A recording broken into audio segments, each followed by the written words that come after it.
Hello students, நம்ம இந்த கிளாஸ்ல என்ன பார்க்க போறோம்னா probabilityயோட இன்ட்ரோடக்ஷன் பார்க்கலாம். So previous classல நம்ம exercise 8.2 வரைக்கும் பார்த்திருந்தோமா. So இந்த கிளாஸ்ல probability பார்க்கலாம். exercise 8.3 8.4 என்னன்னு பாத்தீங்கன்னா உங்களுக்கு probability.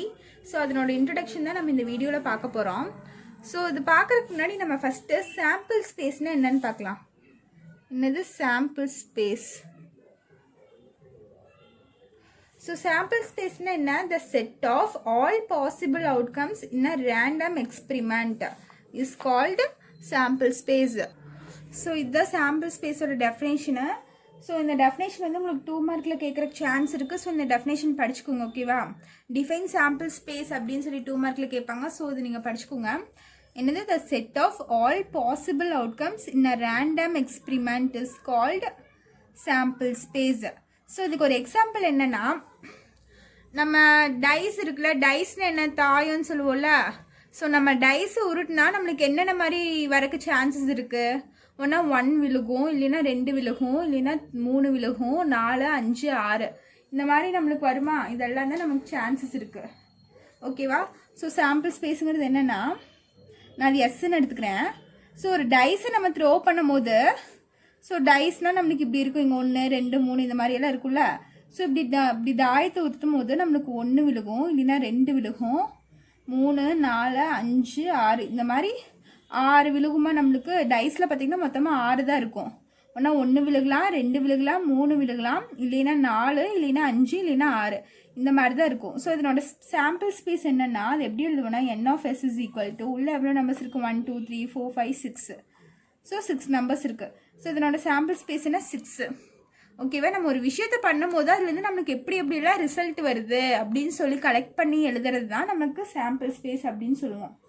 ஸோ அதே மாதிரி ஒரு காயினை நம்ம டாஸ் பண்ணுறோன்னு வச்சுக்கோங்களேன் வந்து எக்ஸாம்பிள் டைஸ் சரியா டைஸை உருட்டுறது நெக்ஸ்ட் பாருங்க செகண்ட் எக்ஸாம்பிள் என்னன்னா டாஸு சரியா காயினை டாஸ் பண்ணுவோம்ல ஸோ காயினை டாஸ் பண்ணும்போது நம்மளுக்கு என்ன விழுகும் ஒன்றா ஹெட்டு விழுகும் ஒரு காயினை டாஸ் பண்ணால் நம்மளுக்கு ஒன்றா ஹெட்டு விழுகும் இல்லைன்னா டெய்ல் விழுகும் ஓகேவா இது 2 தான் நம்மளுக்கு சான்ஸ் இருக்குது வேறு காயின் டாஸ் பண்ணால் வேறு ஏதாச்சும் விழுகுமா நம்மளுக்கு இல்லை ஒன்றா ஹெட்டு விழுகும் இல்லைன்னா டெய்ல் விழுகும் ஸோ இது 2 தான் சான்ஸ் இருக்குது அப்போ இதனோட சாம்பிள் ஸ்பேஸ் என்ன நம்மளுக்கு எஸ் இஸ் ஈக்குவல் டு ஒன்று ஹெட்டு விழுகலாம் இல்லைன்னா டெய்ல் விழுகலாம் ஸோ சாம்பிள் ஸ்பேஸை நான் எப்படி டினோட் பண்ணுவேன் n of s so n of s எவ்வளோ உள்ள எவ்வளோ இருக்கும் 1 2 ஸோ காயினை டாஸ் பண்ணும் போது எனக்கு சாம்பிள் ஸ்பேஸ் என்னவா இருக்கும் ஒரு காயினை டாஸ் பண்ணுறேன் நான் சரியா 2 காயின்லாம் டாஸ் பண்ணல ஒரே ஒரு காயினை டாஸ் பண்ணால் உங்களுக்கு ஹெட்டா டெய்ல் இது 2ல் ஏதாச்சும் ஒன்று தான் விழுகும் ஸோ ஹெட்டு டெய்லு மொத்தமாக எவ்வளோ விழுகிறதுக்கு சான்ஸ் இருக்குது 2 so sample space is equal to 2 நம்ம எடுத்துக்கலாம் ஓகேவா ஸோ இதுதான் சாம்பிள் ஸ்பேஸோட டெஃபினேஷனு உங்களுக்கு 2 மார்க்கில் கேட்கலாம் define sample space with example அப்படின்னு கேட்கலாம் ஓகேவா ஸோ நீங்கள் இந்த டெஃபினேஷன்ஸ் எழுதிட்டு நீங்கள் இதை எழுதிக்கோங்க ஓகேவா ஸோ இது நீங்கள் சென்டென்ஸ் ஃபார்ம் பண்ணி எழுதணும் நான் சும்மா போட்டிருக்கேன் நீங்கள் சென்டென்ஸ் ஃபார்ம் பண்ணி எழுதிக்கோங்க ஸோ நெக்ஸ்ட் நம்ம இதில் என்ன பார்க்க போகிறோம்னு பாருங்கள் ஸோ நம்ம சாம்பிள் ஸ்பேஸ் தான் பார்த்துட்ருக்கோம் அதுக்கு ஒரு எக்ஸாம்பிள் 2 எக்ஸாம்பிள் பார்த்தோம் இதுலேயே நம்ம பின்னாடி நிறைய எக்ஸாம்பிள்ஸ் பார்க்கலாம் ஸோ இப்போ இந்த காயின் டாஸ் பண்ணுறதை எடுத்துக்கோங்களேன் இது என்ன சொல்லுவாங்கன்னா equally and likely even so coin toss பண்ணுறது மட்டும் என்ன சொல்லிக்கலாம் ஈக்குவலி அண்ட் லைக்லி ஈவென்ட்ஸ் இப்படின்னு சொல்லிக்கலாம் ஸோ இது 1 மார்க்கில் கேட்குறக்கு சான்சஸ் இருக்குது ஸோ ஈக்குவல்னா ஒன்றா இது விழுகும் இல்லைன்னா இதான் விழுகும் ஓகேவா ஸோ 2மே விழுகாது எய்தரார் இது விழுகும் இல்லைன்னா இது விழுகும் ஓகேவா ஸோ ஈக்குவலி அண்ட் லைக்லி ஈவென்ட்ஸ்னு சொல்கிறாங்க எதை ஒரு காயினை டாஸ் பண்ணுறத சரியா இந்த ஒரு காயினை டாஸ் பண்ணுறது மட்டும் ஈக்குவலி அண்ட் லைக்லி ஈவென்ட்ஸ்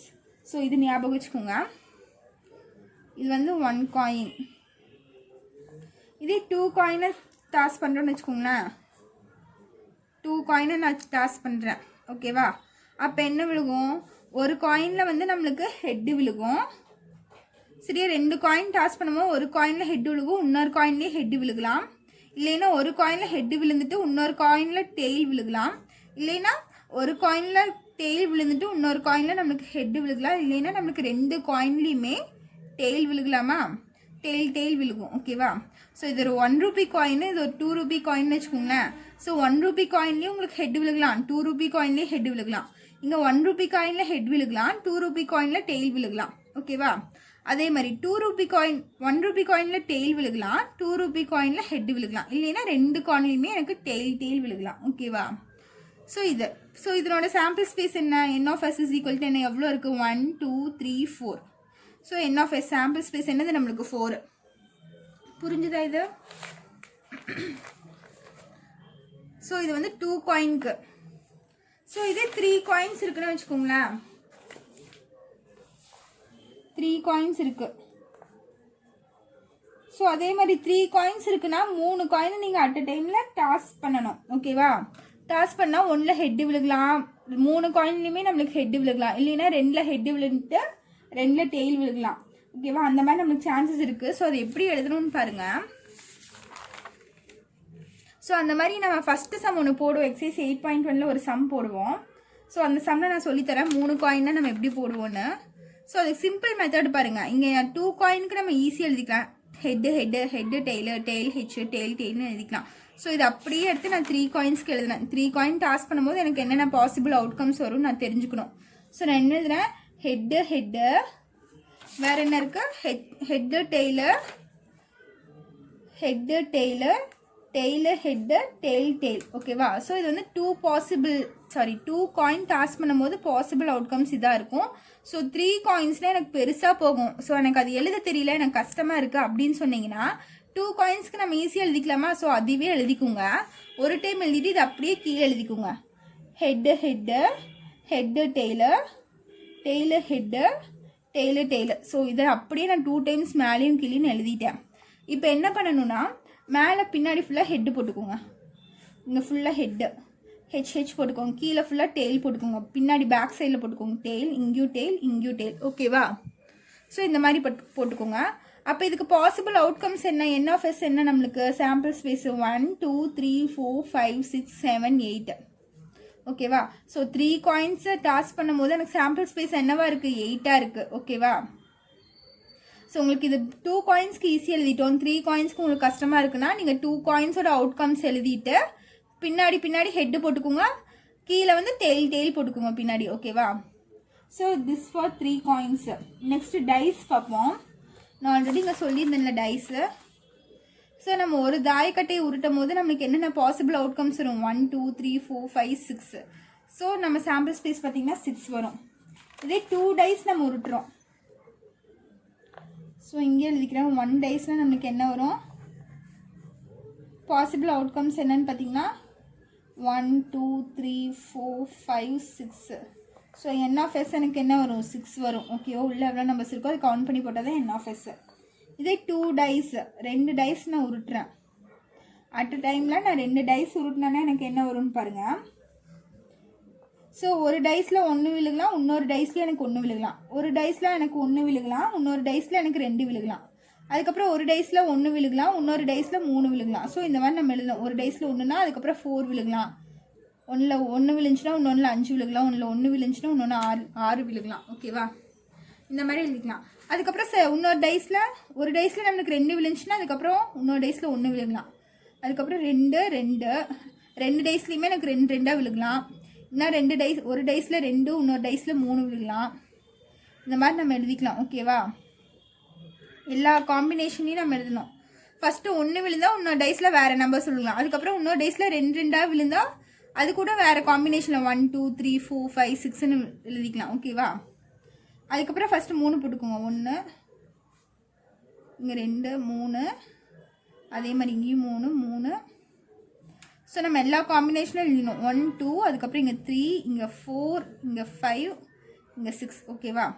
அதே மாதிரி 4, இங்கே 1 2 3 4, 4,1 4,2 4,3 4,4 4,5 4,6. அதுக்கப்புறம் வேறு இன்னும் இல்லை. 5,1 5,2 5,3 5,4 5,5 5,6. நெக்ஸ்ட் என்னெல்லாம்? 6,1 6,2 6,3 6,4 6,5 6,6. ஸோ இப்படி விழுகிறதுக்கு நமக்கு சான்சஸ் இருக்கா? ஸோ டைஸ்ன்னு பார்த்தீங்கன்னா உங்களுக்கு ஆறு விழுகிறதுக்கு சான்சஸ் இருக்கும். ஒன்று விழுகலாம், 2 விழுகலாம், 3 விழுகலாம், இந்த மாதிரி ஆறு இது வரைக்கும் விழுகலாம். 2 டைஸ் நம்ம அட் அ டைமில் நம்ம 2 டைஸ் த்ரோ பண்ணோம்னா நம்மளுக்கு ஒரு டைஸில் 1 விழுகலாம், இன்னொரு டைஸ்லேயும் 1 விழுகலாம். ஒரு டைஸில் 1 விழுந்தா இன்னொரு டைஸில் 2 விழுகலாம். ஒரு டைஸில் 1 விழுந்தா இன்னொரு டைஸில் 3 விழுகலாம். ஓகேவா? அந்த மாதிரி. இல்லைன்னா ஒரு டைஸில் எனக்கு 2 விழுந்துச்சுன்னா இன்னொரு டைஸ்லேயும் எனக்கு 2 விழுகலாம். ஒரு டைஸில் 2 விழுந்துச்சுன்னா இன்னொரு டைஸில் 3 விழுகலாம். ஸோ இந்த மாதிரி எல்லா பாசிபிள் அவுட்கம்ஸும் எழுதியிருக்கேன். ஓகேவா? ஸோ 6 வரைக்கும் நம்மளுக்கு விழுகிறதுக்கு சான்ஸ் இருக்குது. ஸோ 6 வரைக்கும் எழுதியிருக்கேன், இங்கேயும் 6 வரைக்கும் எழுதியிருக்கேன். ஸோ இதனோட NF நம்மளுக்கு என்ன வரும்? இங்கே பார்த்தீங்கன்னா இங்கேயும் 6 இருக்குது, இங்கேயும் 6 இருக்குது. ஸோ டோட்டலாக உங்களுக்கு கவுண்ட் பண்ணிங்கன்னா என்ன ஆகும்? 36 இருக்கும். ஓகேவா? ஸோ இதனோட NF பார்த்தீங்கன்னா 36. ஓகேவா? இதெல்லாம் கவுண்ட் பண்ணால் உங்களுக்கு 36 வரும். 6 × 6 36 வந்துடும். ஓகேவா? ஸோ இது வந்து 2 டைஸ் உருட்டுனா எனக்கு NF என்னவா இருக்கும்? 36 இருக்கும். ஸோ இதில் ஞாபகம் வச்சுக்கோங்க. இதே 3 டைஸ் உருட்டுனா என்ன இருக்குன்னு பாருங்க. 3 டைஸ். ஸோ நம்மளுக்கு 2 டைஸ் உருட்டினாலே நம்மளுக்கு இவ்வளோ பெருசாக போகுது. இதே 3 டைஸ்னால் நம்மளுக்கு இன்னும் பெருசாக போகுமா? ஸோ அது எப்படி ஞாபகம் வச்சுக்கிறதுன்னு பார்த்தா 6 × 6 × 6. ஸோ 2 டைஸ் நம்ம உருட்டினா 6 × 6 36 நம்மளுக்கு வருது. ஓகேவா? 2 டைஸ் உருட்டினா இங்கேயும் 6 இங்கேயும் 6. ஸோ 6 × 6 36. இதே 3 டைஸ் உருட்டினா 6 × 6 × 6. அப்போ என்ன ஆகும்? 216 வரும் நம்மளுக்கு. ஓகேவா? அப்போ 3 டைஸ்க்கு NF என்ன வரும்? 216. ஸோ நம்ம 216 உட்காந்து எழுதிட்டு இருக்கிறதுக்கு நம்மளுக்கு டைம் இருக்காது. சரியா? ஸோ இது நீங்கள் ஞாபகம் வச்சுக்கோங்க. இது 1 மார்க்கில் கேட்குறதுக்கு சான்சஸ் இருக்குது. ஓகேவா? 3 டைஸ்க்கு சாம்பிள் ஸ்பேஸ் என்னென்ன. ஸோ இது ஒன்று. நெக்ஸ்ட் பாருங்க, கார்ட்ஸை பற்றி பார்க்கலாம். So deck of cards. ஓகேவா? Deck of cards. ஸோ நம்ம கார்ட்ஸ் எல்லாம் விளையாண்டுருப்போம்ல, சீட்டுக்கட்டு. ஸோ சீட்டுக்கட்டு தான் நம்ம இங்கே கார்ட்ஸ்ன்னு சொல்கிறோம். ஸோ ஒரு சீட்டுக்கட்டில் மொத்தமாக எவ்வளோ கார்ட்ஸ் இருக்குன்னு பார்த்தீங்கன்னா 52 கார்ட்ஸ் இருக்கும். எவ்வளோ கார்ட்ஸ் இருக்கும்? ஒரு சீட்டு கட்டில் 52 கார்ட்ஸ் இருக்கும். ஓகேவா? ஸோ இதுதான். ஸோ அது என்னென்ன கார்ட்ஸ்ன்னு நம்ம பார்க்கலாம். ஃபர்ஸ்ட் வந்து கிளவர், இன்னொன்று வந்து ஸ்பேடு, அதுக்கப்புறம் ஹார்ட், டைமண்ட். ஓகேவா? ஸோ இவ்வளோ கார்ட்ஸ் தான் இருக்கும். கிளவர், ஸ்பேட், ஹார்ட், டைமண்ட் சொல்லிட்டு. ஸோ இது ரெண்டும் பார்த்தீங்கன்னா உங்களுக்கு பிளாக் கலரில் இருக்கும். ஓகேவா? ஸோ இது ரெண்டும் பார்த்தீங்கன்னா உங்களுக்கு பிளாக்ல இருக்கும். இது ரெண்டும் பார்த்தீங்கன்னா உங்களுக்கு ரெட் கலரில் இருக்கும். ஓகேவா? ஸோ இந்த 2 கார்டு பிளாக்ல இருக்கும், இந்த 2 கார்டு ரெட்டில் இருக்கும். ஸோ இதில் ஒவ்வொன்றிலையும் எவ்வளோ கார்டு இருக்குன்னு பாருங்கள். ஸோ கார்ட்ஸை பொறுத்த வரைக்கும் நம்மளுக்கு 1ங்கிற நம்பரே இருக்காது. ஓகேவா? ஸோ 1ங்கிற நம்பரே இருக்காதனால எல்லாத்துக்கும் ஃபஸ்ட்டு ஏ. ஓகேவா? 1ங்கிற நம்பரே நம்மளுக்கு இருக்காது. ஸோ அதுக்கு பதிலாக என்ன இருக்கும்? 1 பதிலாக ஏன்னு இருக்கும். ஸோ இதில் பார்த்தீங்கன்னா இதில் ஒரு ஏ இருக்கும், இதில் ஒரு ஏ இருக்கும், ஹார்ட்லேயும் நம்மளுக்கு ஏ இருக்கும், டைமண்ட்லேயும் ஏ இருக்கும். ஸோ அதுக்கப்புறம் தான் நம்மளுக்கு நம்பர் ஸ்டார்ட் ஆகும். 2 3 4 5 6 7 8 9 10. இந்த மாதிரி 2 to 10 வரைக்கும் நம்பர்ஸ் இருக்கும். 1க்கு பதிலாக ஏ இருக்கும். அதுக்கப்புறம் பார்த்தீங்கன்னா jack, queen, king. So king card இருக்கும், ஜாக்கு, குவீன், இந்த மாதிரி கார்ட்ஸ் இருக்கும். சரியா? ஸோ இந்த 3 கார்டையும் பார்த்தீங்கன்னா நம்ம ஃபேஸ் கார்ட்ஸ்ன்னு சொல்லுவோம். என்னது? இது எல்லாம் ஃபேஸ் மட்டும்தான் இருக்கும். கிங்குனா நம்மளுக்கு கிங் மாதிரி அதில் ஒரு ஃபேஸ் இருக்கும், குவீன்னா குவீன் மாதிரி அங்கே ஒரு ஃபேஸ் இருக்கும். ஓகேவா? ஸோ இந்த மாதிரி இருக்கனால இது மட்டும் ஃபேஸ் கார்ட்ஸ்ன்னு சொல்லுவோம். ஸோ இதில் டோட்டலாக எவ்வளோ இருக்குன்னு பாருங்கள். 1 2 3 4 5 6 இது வரைக்கும் 10 11 12 13. இப்போ இதில் மட்டும் எனக்கு 13 கார்ட்ஸ் இருக்குது கிளவரில். ஸோ இதில் மட்டும் 13 கார்ட்ஸ் இருக்குது. அதே மாதிரி ஸ்பேரில் பார்த்தீங்கன்னாலும் அதே மாதிரி தான். 1க்கு பதிலாக நம்மளுக்கு ஏ இருக்குது, அதுக்கப்புறம் 2 3 4 5 6 7 8 9 10, அதுக்கப்புறம் ஜாக், குவீன், கே.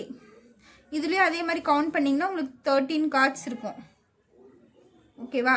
அப்போ இந்த ஹார்ட்லேயும் பார்த்தீங்கன்னா நம்மளுக்கு இதே மாதிரி தான் ஸ்டார்ட் ஆகும். 2 3 4 5 6ன்னு இதுலேயும் நம்மளுக்கு 13 இருக்கும்.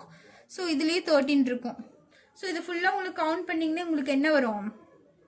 டோட்டலாக 52 கார்ட்ஸ் வரும் நம்மளுக்கு. ஓகேவா? ஸோ அதுதான் இந்த 52 கார்ட்ஸு. ஸோ உங்களுக்கு கொஸ்டினில் கேட்கலாம், பிளாக் கலர் கார்ட்ஸில் மொத்தம் எவ்வளோ கிங் இருக்குன்னு கேட்கலாம். சரியா? பிளாக் கலர் கார்ட்ஸ்னால் மொத்தம் நம்மளுக்கு எவ்வளோ இருக்கும்? கிளவர்லையும் ஸ்பேடும், இது 2 கார்ட்ஸ் தான் நம்மளுக்கு பிளாக்ல இருக்கும். ஸோ நம்மளுக்கு கிளவரில் பார்த்தீங்கன்னா ஒரு கிங் இருக்கும், ஸ்பேடில் பார்த்தீங்கன்னா ஒரு கிங் இருக்கும். அப்போ பிளாக் கலர் கார்ட்ஸில் நம்மளுக்கு மொத்தமாக எவ்வளோ கிங் இருக்கும்? 2 கிங்ஸ் இருக்கும். ஓகேவா? அப்போ மொத்தமாக ஒரு கார்ட்ஸில் எவ்வளோ நம்மளுக்கு கிங்ஸ் இருக்குன்னு கேட்பாங்க. ஒரு டெக் ஆஃப் கார்ட்ஸில் எவ்வளோ கிங்ஸ் இருக்குன்னு கேட்டால் 4 கிங்ஸ்ன்னு சொல்லலாம். ஸோ இதுக்கு ஒரு கிங்கு, இதுக்கு ஒரு கிங்கு, இது ஹார்ட்லேயும் ஒரு கிங் இருக்கும், டைமண்ட்லேயும் ஒரு கிங் இருக்கும். ஸோ மொத்தமாக நம்மளுக்கு 4 கிங் இருக்கும். இதே பிளாக் கார்ட்ஸில் மட்டும் எவ்வளோ கிங் இருக்குன்னு கேட்டால் 2 கிங்ஸ் இருக்கும். அதே ரெட் கார்ட்ஸில் மட்டும் எவ்வளோ கிங்ஸ் இருக்குன்னு கேட்டால் ரெட் பார்த்தீங்கன்னா ஹார்ட்டு, ஒன்று டைமண்டு. ஸோ இதில் ஒரு கிங் இருக்கும், இதில் ஒரு கிங் இருக்கும். மொத்தமாக 2 கிங்ஸ் இருக்கும் ரெட் கார்டில். ஓகேவா? ஸோ இந்த மாதிரி தான் இதில் கொஸ்டின் கேட்குறக்கு சான்ஸ் இருக்குது. ஸோ இதை பார்த்துக்கோங்க. நம்ம சம் போடும்போது ஒன்று டீட்டெயிலாக பார்க்கலாம். ஓகேவா? நெக்ஸ்ட் என்னன்னு பார்த்தீங்கன்னா algebra of events. Algebra of events. So இதுக்கு முன்னாடி பார்த்ததுல நம்மளுக்கு எக்ஸசைஸ் 8.3ல கேட்பாங்க. சரியா? இந்த கார்ட்ஸு, டைஸு, காயின்ஸு, ஸோ இதெல்லாம் நம்மளுக்கு எக்ஸசைஸ் 8.3ல வரும். ஸோ இதுலேருந்து பார்க்க போகிறது நம்மளுக்கு எக்ஸசைஸ் 8.4ல யூஸ் பண்ண போகிறோம். இங்கே பார்க்குற ஃபார்முலாஸில் எதில் யூஸ் பண்ண போகிறோம்? எக்ஸசைஸ் 8.4ல யூஸ் பண்ண போகிறோம். ஸோ எந்தெந்த ஃபார்முலாஸ்ன்னு பாருங்கள். ஸோ நம்ம 9th ஆல்ரெடி படித்த ஃபார்முலாஸ் தான். ஃபர்ஸ்ட் பார்த்தீங்கன்னா P of A union B. So அதுக்கு என்னது? P of A plus P of B minus P of A intersection B. So P of A union B formula P of A plus P of B minus P of A intersection B. So நீங்கள் already படிச்சிருப்பீங்க. இதுலேயே next mutually exclusive ஈவெண்ட்ஸ்ன்னு சொல்லுவோமா? Mutually exclusive events. So இப்படின்னா என்னென்னா ஒரு balls இருக்குது. சரியா? 2 colours balls இருக்குது. அதுக்கு பாசிபிள் எவ்வளோலாம் நம்ம எடுக்க முடியும்னு கேட்டிருக்காங்க. ஓகேவா? பாசிபிள் ரேண்டம்ஸ் கேட்டிருக்காங்க, என்னென்ன பாசிபிலிட்டிஸ் இருக்குன்னு. ஸோ அப்படி மியூச்சுவலாக இருக்கும்போது நம்மளுக்கு எப்படி இருக்கும்? சாரி, டிஃப்ரெண்ட் கலர்ஸில் இருக்கும்போது நம்மளுக்கு காமனாக எதுவுமே இருக்காது. அப்போ அந்த டைமில் நம்ம எப்படி எழுதலாம்? P of A union B is equal to P of A plus P of Bன்னு எழுதலாம். ஸோ நம்மளுக்கு இன்டர்செக்ஷன் பார்ட் அந்த இடத்துல இருக்காது. ரெண்டுக்கும் காமனாக எதுவுமே இருக்காது மியூச்சுவலி எக்ஸ்க்ளூசிவ் ஈவெண்ட்ஸ்னால். ஸோ இதை எடுத்துகிட்டு நம்ம இப்படி மட்டும் எழுதிக்கலாம். எப்போ கேட்டால் மியூச்சுவலி எக்ஸ்க்ளூசிவ் ஈவெண்ட்ஸ்ன்னு கேட்டால் இப்படி எழுதிக்கலாம். ஓகேவா? ஸோ யூனியன்னாலே நான் என்ன சொல்லியிருக்கலாம்? ஆறுன்னு சொல்லிக்கலாமா? யூனியன்னா 6. ஸோ கொஸ்டினில் உங்களுக்கு எந்த இடத்துல 6ன்னு கேட்டிருந்தாலும் நீங்கள் இந்த ஃபார்முலா யூஸ் பண்ணலாம். ஓகேவா? புரிஞ்சுதா? ஸோ கொஸ்டினில் 6ன்னு கேட்டிருந்தாலே நம்ம இந்த ஃபார்முலா தான் யூஸ் பண்ணுவோம்.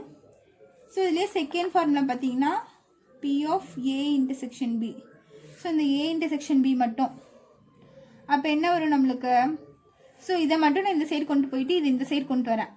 அப்போ P of A plus P of B minus P of A union B. So இந்த ஃபார்முலாலேருந்து நான் இந்த ஃபார்முலா கொண்டு வரேன். ஓகேவா? ஸோ இதில் தேர்ட் ஃபார்முலா பாருங்கள். P of A intersection B bar அப்படின்னு தந்திருக்காங்க. ஸோ இதுக்கு மீனிங் என்ன? ஒன்லி A மட்டும்தான் எனக்கு வேணும். சரியா? ஸோ அது அப்படி எழுதலாம். A மட்டும் என்ன? P of A bar. இது எப்படி எழுதுனா 1 minus P of Aன்னு எழுதிக்கிறேன். ஓகேவா? So 1 minus P of A is equal to P of A minus P of A intersection B. So நம்ம இப்படி எழுதிக்கலாம், இது இப்படி எழுதிக்கலாம். ஓகேவா? ஸோ இதெல்லாம் சம் போடும்போது நம்ம டீட்டெயிலாக பார்க்கலாம். ஸோ ஃபோர்த்து ஃபார்முலா என்னென்னு பார்த்தீங்கன்னா அதே மாதிரி P of A bar intersection B. So A barனா நம்மளுக்கு B மட்டும்தான் வேணும். அப்போ P of only B. So B மட்டும்தான் வேணும். ஸோ இது எப்படி எழுதலாம்? P of B barன்னு எழுதலாம். ஸோ P of B barன்னு என்னது? 1 minus P of B. So இது எப்படி எழுதுகிறேன்? P of B minus P of A intersection Bன்னு எழுதுகிறேன். ஓகேவா? நெக்ஸ்ட் ஃபிஃப்த் ஃபார்முலா பார்த்தீங்கன்னா P of A union B union C. So இந்த formula நம்மளுக்கு தெரியும். P of A plus P of B plus P of C minus P of A intersection B minus P of B intersection C minus P of A intersection C plus P of A intersection B intersection C. ஓகேவா? So இதுதான் formulas probabilities பொறுத்த வரைக்கும். So இந்த formulas தெரிஞ்சாலே நீங்கள் sums போட்டுடலாம். ஓகேவா?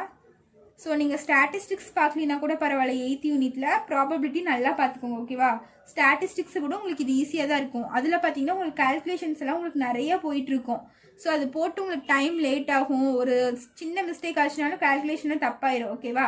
So அதுக்கு பதிலாக நீங்கள் இந்த 2 எக்ஸசைஸ் நீங்கள் தரவு பண்ணிட்டீங்கன்னா போதும். ஸ்டாட்டிஸ்டிக்ஸ் நீங்கள் சாய்ஸில் விட்டாலும் விட்டுடலாம். ஸோ நீங்கள் கால்குலேஷனில் ஸ்ட்ராங்காக இருந்தீங்கன்னா அந்த சம்ஸ் நீங்கள் எக்ஸாமில் அட்டன் பண்ணுங்கள். இல்லைன்னா நீங்கள் ப்ராபபிலிட்டியில் இருக்க 2 எக்ஸசைஸ் நீங்கள் தரவாக பார்த்துக்கோங்க. ஓகேவா?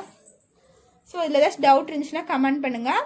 நம்ம நெக்ஸ்ட் வீடியோவில் சம்ஸ் பார்க்கலாம். ஸோ சம்ஸ் பார்க்கும்போது நம்ம இன்னும் டீட்டெயிலாக பார்க்கலாம் ஃபார்முலாஸ்லாம். ஓகேவா? தேங்க்யூ.